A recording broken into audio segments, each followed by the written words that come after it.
Hey there, my name's Kayla. Welcome. So I recently read this book and it was all about the story of success. But it wasn't your typical success story book by any means. It sort of took everything that I thought I knew about success and flipped it on its head. And I actually picked up the book because I thought, hey, I want a successful life. If you clicked on this video, I'm assuming that you want a successful life as well. So yeah, the book that I read and that I'll be talking about today is Malcolm Gladwell's Outliers. So this book here, Outliers, the Story of Success, which if any of you have read anything by Gladwell, then you know that he has a great knack for taking ideas that seem so dissimilar, so disconnected, or on opposite ends of literally anything, and making a point, making a narrative out of them, which I find really powerful. He's a really great writer. Outliers is the second book that I read by him. The first book that I read was What the Dog Saw. And I do remember there was like a couple chapters in that book that made me cry. It was beautifully written, so definitely recommend. What Gladwell does in this book is takes different case studies of success in each chapter and sort of debunks a lot of the assumptions that we have about success, or at least maybe assumptions that I had about success. And he breaks the book up into two different parts. So the first part is opportunity and the second part is legacy. In the first part of the book, Gladwell highlights that while success is a lot about hard work, it's also equal parts opportunity. Because one thing that Gladwell talks about is that opportunity isn't necessarily just about what you decide to take on in your life. It's not about deciding to start a YouTube channel. It's not about deciding to start a business necessarily.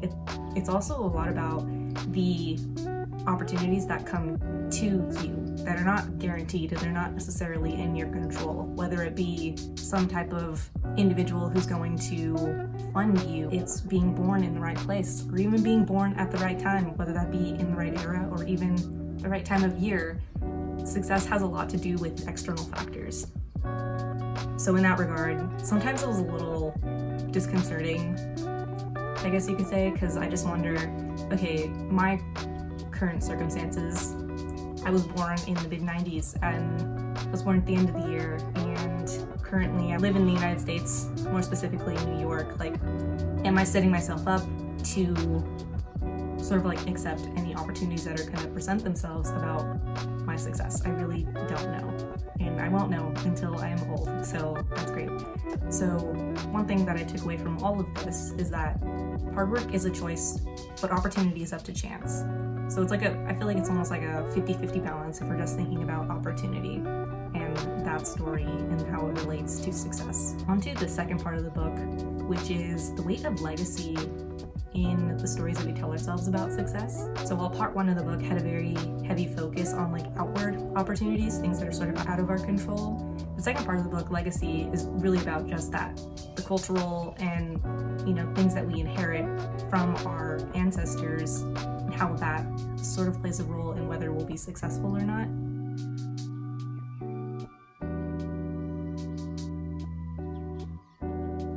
I really like this part of the book because I think it gives a little bit more power to the individual as opposed to the first part of the book.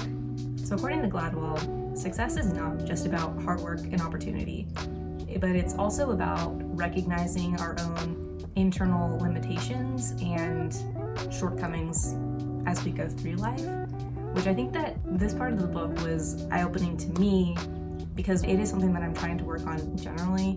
I do try to focus on like, okay, sometimes I'm impatient, sometimes I have a short temper when there's no need to be. Like, how can I address that? But some of that is inherited, some of that is the whole environmental thing, like who I grew up with and the things that were taught to me as a child. But there are things that I can work on and address.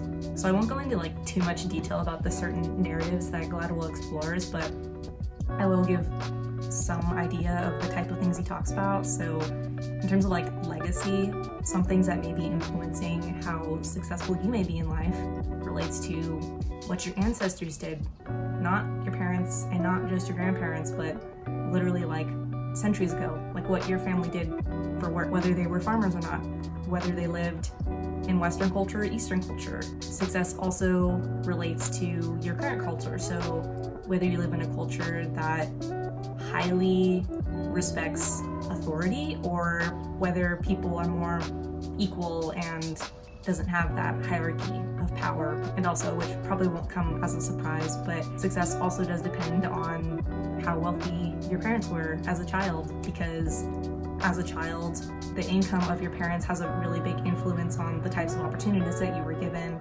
and how much you were learning both in school and, more importantly, outside of normal school time. What I really took away from this part of the book is that when you can pinpoint or recognize the root of the thing, like the root of the problem, it's a lot easier to address it and also move forward, because without addressing, the actual cause of an issue, we're just kind of putting band-aids on our own success and our own ability and opportunity for growth. There's a key quote in the book that I wanted to share with you, so I'll read it to you. It is not the brightest that succeed, nor is success simply the sum of the decisions and efforts we make on our own behalf. It is rather a gift. Outliers are those who have been given opportunities and who have had the strength and presence of mind to seize them. This quote really sums up the point of the book and captures, the opportunity part of it and the legacy part of it, which are integral parts of the success story. If you've read this book before or anything that I've said here today was intriguing, I would love to hear your thoughts. So until next time, and look forward to hearing from you.